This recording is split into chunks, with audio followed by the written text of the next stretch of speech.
94 Rocks The Dark. It is that time again. It's time to get to know a band we play here on The Dark. And on the phone tonight, I am talking with the lead singer of Bad Omens, that being Noah. And Noah, first of all, thanks so much for joining me on the program tonight. How are you doing? I'm doing good. We're a few days into this tour right now, and our album comes out tomorrow night, and I feel very excited about it. Yeah, we're going to talk about the album. We're going to talk about all that stuff in your new song, plus the tour going on. But I guess before we start this, I always do the interviews like this. I kind of have to know the history of Bad Omens. How did Bad Omens all come about? Well, I played guitar in a lot of local bands growing up when I was a teenager. And when I was, I think, maybe 16 or 17, I decided I kind of wanted a little more control over the music that I was making, because I was never really, I guess the guy in charge or primarily writing all the music in the other bands I was in. So I came up with the idea to just get into recording and learn how to, make my own demos so that I could, be more hands-on and have creative control over the stuff I was making. So that's pretty much what I did in that whole year after I bought this, cheap recording package.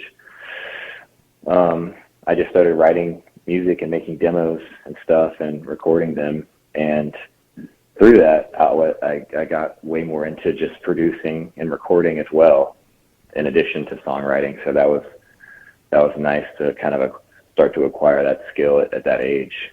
And from there, it really just kind of snowballed every year, and I made an EP, and I managed to get it in the hands of a manager, or at the time, local to the area I was in the music scene I was in Richmond, Virginia. And one thing led to another, and it got in front of a record label. And it's kind of, like I said, it's just been a snowball ever since. It's quite a long story, so I'll try to spare you the details. But more or less, we kind of wrote the music first before we ever were doing heavy touring or performing even, or anything like that, and we managed to land our record deal with Sumerian before we'd ever even played a show. That's based on the music. That's awesome. And I tell you what, based on the music, you're going to do just fine, I think. You mentioned you were a guitar player. You want to kind of have your own control. What I'm curious is, did you ever think you would be a front man of a rock band? Not at the time, no. I was doing the vocals on the demos when I had first started making the music, just because, at that point it was a solo project, and I kind of wanted to follow this path of, having an understanding within a band dynamic that it's kind of my baby and my project and my process, if you will, and then bringing on people afterwards so that it's, kind of understood, and there's no too many cooks in the kitchen type of tension, I guess, in a creative environment. And I started doing the vocals for the music, and more or less I kind of just really liked it and stuck to it. And one thing led to another, and we were doing the record, and then I was doing all the vocals, and I just kind of put myself, I guess, into the role of the front man and the singer, which at the time I definitely don't think I was ready for, either in skill or confidence. How has that been since you've become the front man? I feel much better now, obviously. I feel much better about it. That was almost 5-6 years ago, maybe. Right. Honestly, that was, I guess technically it was maybe 9 to 10 years ago, if I really think about it now. But, we started touring in 2016, and that's when we, announced our music and put out our first album. And, like I said, I was not very confident in my abilities as a singer or a center stage frontman type of role. But over the years, I've just put a lot of work into both of those things, and now I feel very comfortable on stage in that position, and I feel very happy with, where I'm at in my journey as a singer, and I'm still trying to get better every day.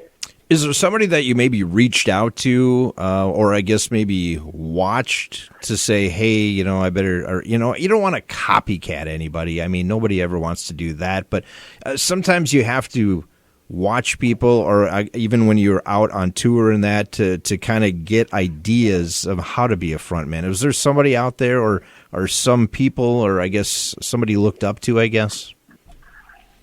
Honestly, not really. It was Okay. it was more of a personal journey, and it was. I think at the end of the day, and I talk a lot about this, but I feel like 90% of it was a psychological thing, and it was a matter of confidence and just feeling solid on solid ground with my comfort in myself and my comfort on stage. And another huge part of it for me was cardio, getting into running and just exercising more and working out more and general athleticism. That really helped me a lot. Sorry, I'm next to someone else's green room right now. They're yelling, but Hey, that's okay. I mean, you're on tour, so you never know where you're going to be. You're probably, at least you're not in a bathroom, right? At least. no, just in my green room. Exactly. Nothing wrong with that. Nothing wrong with that. Yeah, no, I mean that was pretty much it. I kind of realized at a certain point a couple of years ago that okay, he managed to follow me. Well, hey, you're a rock star, so they're going to follow you, right? Yeah, I guess that's true. But no, I managed to. I kind of just hit a point where I realized that a lot of my shortcomings as a singer were just a result of insecurity and lack of confidence. And when I started working on that and started exercising more and feeling not only more confident, emotionally, more confident physically, that's kind of when I felt it really turned around for me. We're talking to Noah. He's the lead singer of the band Bad Omens, and Bad Omens has got a new album coming out, which is actually going to drop tomorrow night on Friday, called The Death of Peace of Mind. I'll get to that in just a moment, but let's go back to your first album, Bad Omens. And, it didn't get a lot of exposure on the radio, but I'm sure it got a lot of exposure with your fans. What was that album, I guess, like to put together and then also to play in front of your fans? I mean, it's hard to say. That was so long ago. I don't really remember what went into that record other than just being a product of the time that we were all in and our experiences at the time. And, to be honest, as much as I like to think that album was, genuine and real, and it definitely was, I definitely think that The Death of Peace of Mind is more so that's the album I think is going to really, really matter for us as a band. It feels, I don't know how to explain it. I just feel a certain way about this record that I haven't about others, where I feel like I kind of hit a point in my, not only just my vocals, but in my ability as a songwriter and as a producer, and even an engineer at times, because so much, tedious, grunt type of work in the studio went into making this record that, we produced ourselves, that I feel like wasn't necessarily there on the first two records. I mean, it always was, but there wasn't the experience and the skill behind it and the knowledge behind it and the wisdom. And with this record, I feel like I like to compare it to like being a black belt. I've been saying I feel like I'm kind of like reaching black belt status as like a producer and a songwriter, where I just can walk into any session in any environment and make something really cool out of it, regardless of the artist or the genre or the intention that day writing a song. And this kind of feels like the record that I got to do that with. Nice. I can definitely respect that. I guess I want to go back to maybe a year or two ago. You put out the song Limits, and that actually is the first song that I believe charted on rock radio and got into the top 20. What do you remember about that happening, I guess, when that did happen a couple of years ago? Well, I do remember being very surprised, because we're not exactly the most radio, I guess, intended band. Correct.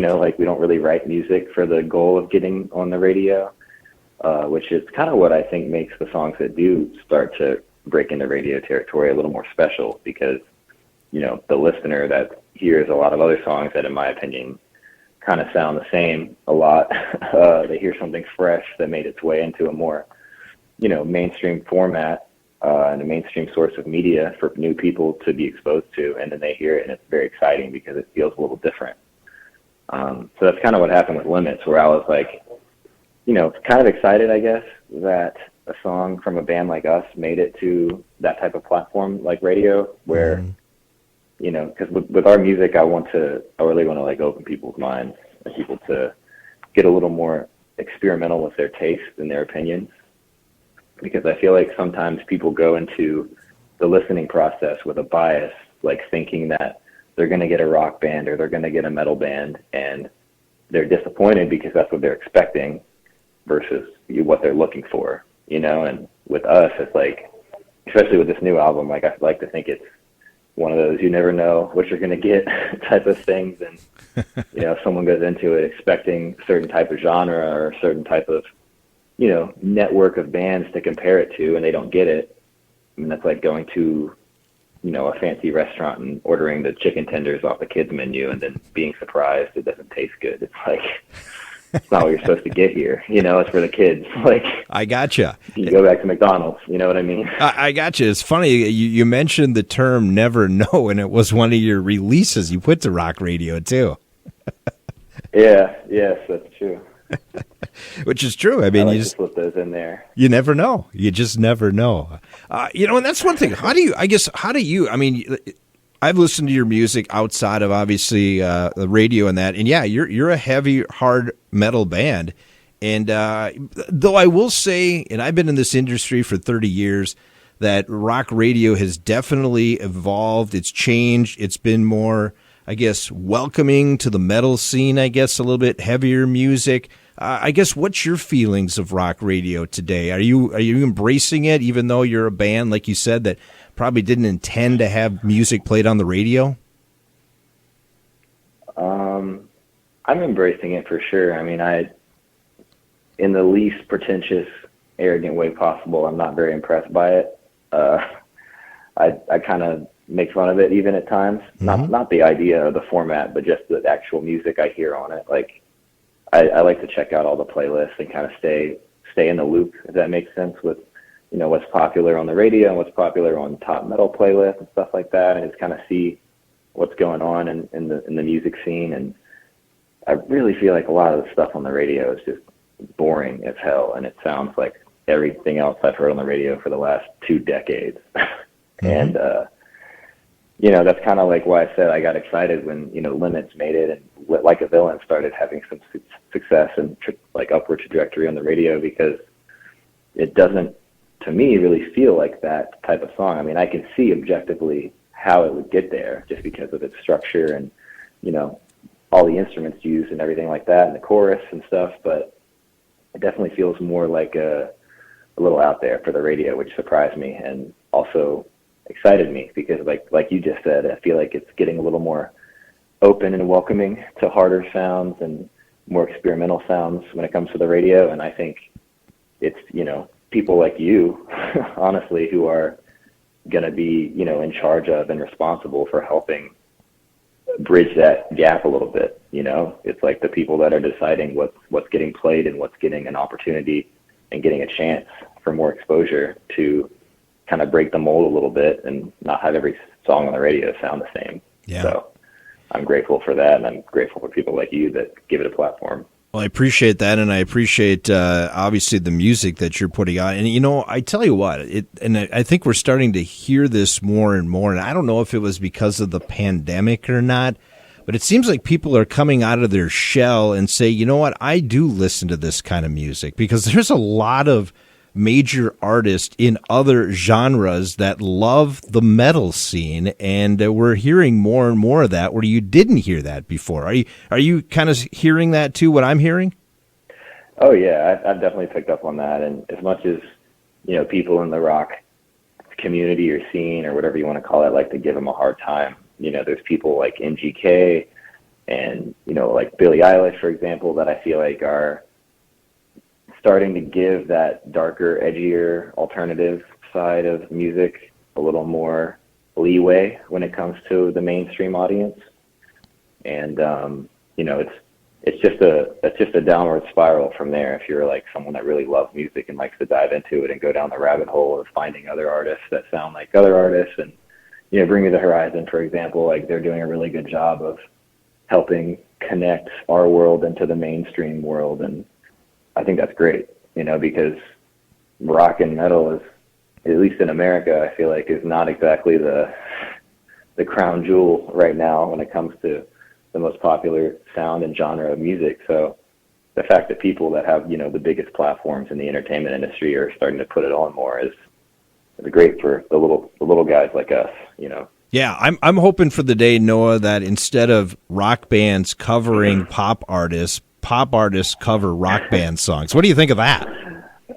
I would love that. I think it would mean that we're doing something right, and I have a lot of like really exciting, visions and ambitions for our music that kind of fall into that same concept where like, there's versions of our songs I want to do that are like piano ballads with maybe a different singer on them that would have a stronger chance of being used in like a movie trailer or a TV show or something, just to kind of get the idea out there that songwriting itself is so much more universal than the genre that captures the song, and like country music, for example. Most of the people I know don't really care for country music, but like I love country music, and I hear parts of country music and decisions made and the actual songwriting, like foundation of it, where I'm like, that's the decision I would make, but like someone else is just going to write this off because of the accent or the lyrical content about a beer in a truck. And I'm like, okay, like that's the culture of the music, but it's still just a fantastic song if you were to transpose it to just piano. You know what I mean? And yeah, I just want more people to acknowledge that and realize that there's a lot of music they're missing out on. Well, let me put you on the spot right here, okay? So if there was somebody out there that you would love to have cover one of your songs in a different genre, who would that be? And maybe what song?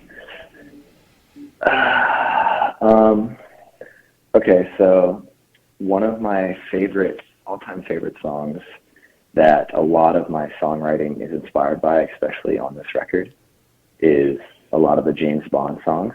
Okay. Like the theme songs over the years, my favorite of which being Skyfall by Adele. Yep. And I would, that's kind of the area that I enjoy the most creatively when it comes to making music, is the more cinematic side of things versus dancey or upbeat or, fun and happy. I really like the dark, snaky, cinematic kind of sound that feels, epic and regal. And I guess I would say maybe The Death of Peace of Mind and Adele. Okay, I like or that. Someone like that, Yeah. Well, she's got some big pipes, doesn't she? Yes. That's crazy what can come out of her.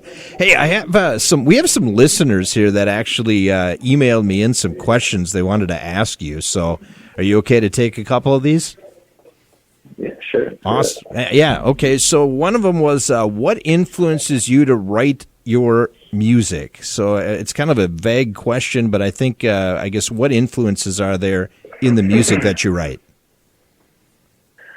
Well, kind of capping off what I was just talking about, I definitely think, movie score and cinematic elements are my favorite starting points, especially when it comes to Bad Omens. I mean, I write music for other artists and record music when I'm not on tour for other artists, but when it comes to my writing process for Bad Omens, I always find myself starting with, maybe a melody on a strings instrument like violins, perhaps, or, some really percussive, movie trailer type drum loop or something that I'll start a riff over.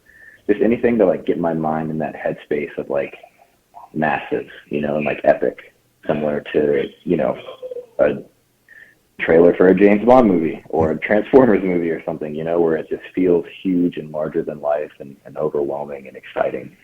Nice. And dramatic, especially in all these mixed ways. And then I guess a follow-up to that question from another listener, do the songs come easy for you to write, or are you having to rewrite them over and over? It really depends on the song. There's songs on this record that we wrote like maybe 80 to 90% of in like 3 hours, to be honest. And then there's songs that took weeks, like that we would come back to and we would try to add a new part, and it didn't feel like appropriate with the context of the song. So we like rewrite the part, or we tried copying a part over and changing it a little bit. And, you know, there's certain songs we would just hyperanalyze and psychoanalyze like way too much until we finally got over the hump with them.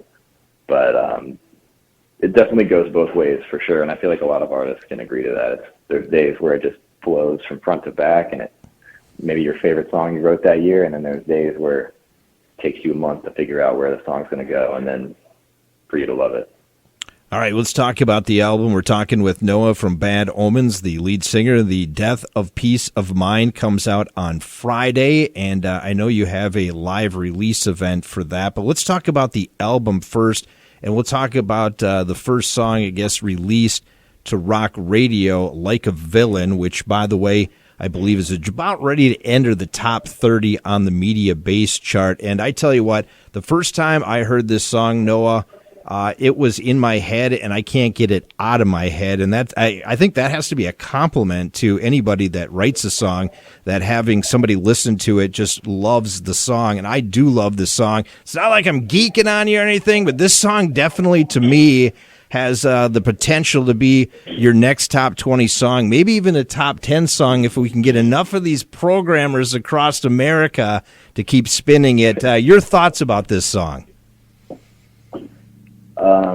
I love this song. This was one of the first songs we wrote for this record, and it actually has a really cool story behind it, because in its most original like demo format, it was 5.5 minutes long.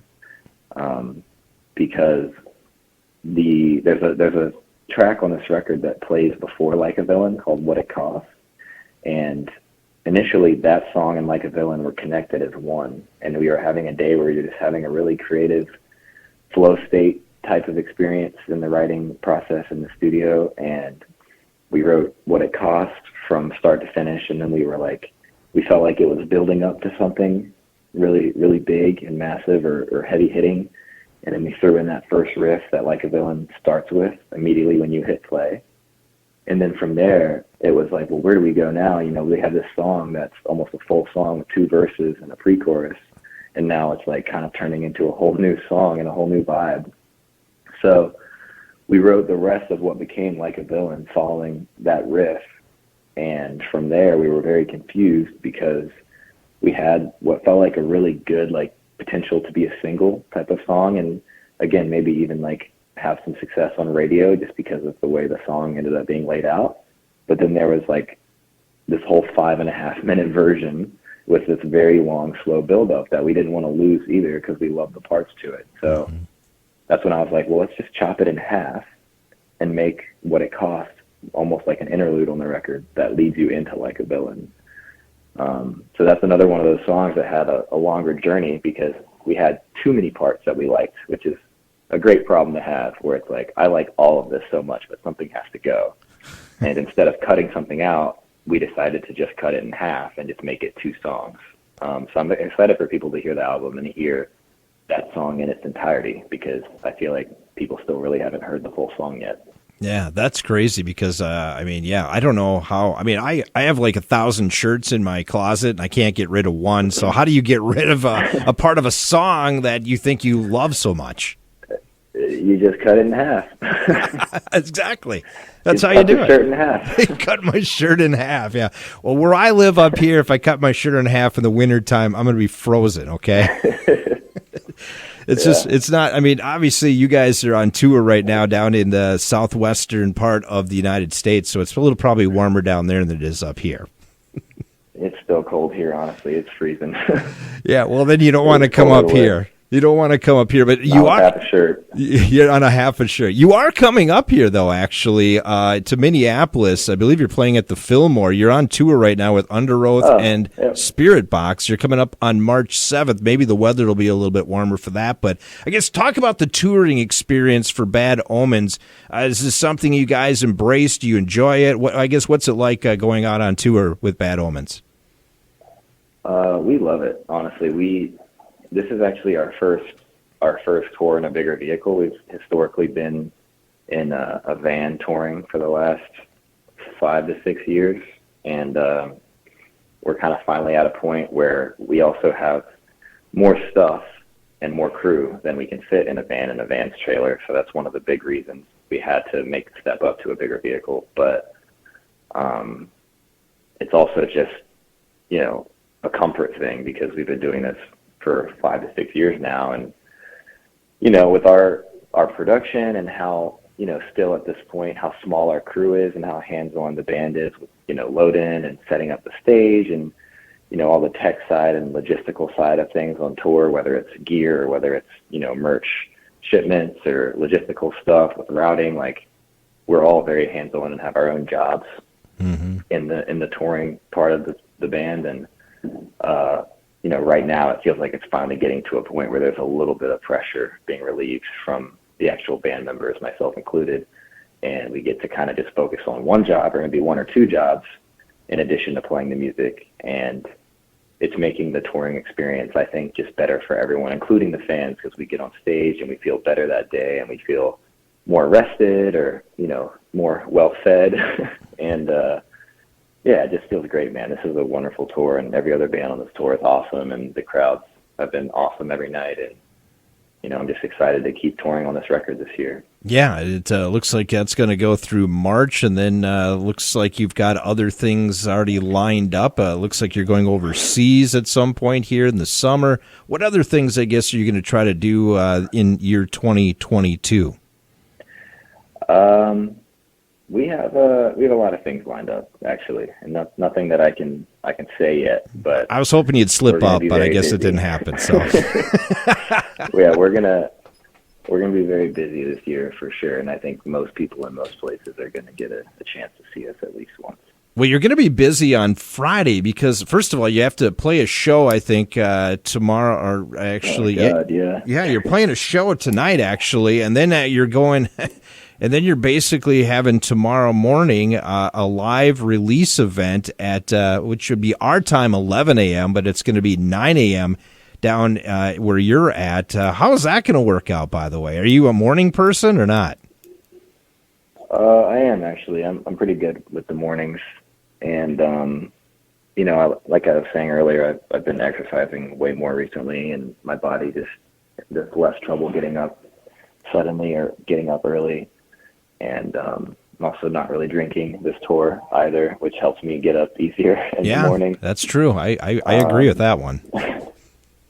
Yeah, so it'll be, a bit of a grind for sure, but I'm excited for it, and I think it'll be a cool thing for all the fans that want to be a part of it. So, yeah, after this show tonight, we have to drive pretty much right to my house, and then first thing in the morning when we get there, I have to set up all the equipment for the live stream event at my studio. So let's talk about that. Let's talk about the release party, and of course also the album coming out on Friday, The Death of Peace of Mind. Give us where people can get the information about it and all that information we need to get out there for.